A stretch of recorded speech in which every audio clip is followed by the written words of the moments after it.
नमस्कार. आपण पाहत आहात लोकसाम्राज्य न्यूज. अपशिंगे तालुका कोरेगाव येथे ऊस वाहतूक करणारी ट्रॉली आणि पिकअप यांच्या धडकेमध्ये संबंधित वाहनांचे मोठे नुकसान झाले आहे. रस्त्याची दुरावस्था आणि ट्रॅक्टरमध्ये भरलेला अतिरिक्त ऊसांचा बोजा यामुळे हे अपघात होत आहेत. रोडची दुरावस्था तर आहेच, त्याशिवाय साईडपट्टीही भरलेली नाही. दरम्यान संबंधित अपघातातील ट्रॅक्टर ट्रॉलीला HSRP नंबर प्लेट नसल्याचीही खात्रीशीर माहिती आहे. गाडीमध्ये वाजवीपेक्षा जास्त ऊसाचा भार भरल्याने हा अपघात झाला असून साताऱ्याहून कोरेगाव मार्गे पुसेगावला आणि साताऱ्याहून रहमतपूर मार्गे वडूजला जाणाऱ्या वाहनांची ऊसांच्या वाहतूक करणाऱ्या ट्रॅक्टरमुळे मोठ्या प्रमाणावर कोंडी होत आहे.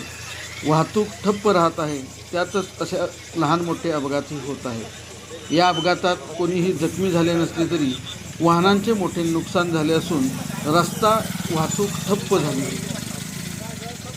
कैलास कुंभार, प्रतिनिधी, लोकसाम्राज्य न्यूज, कोरेगाव.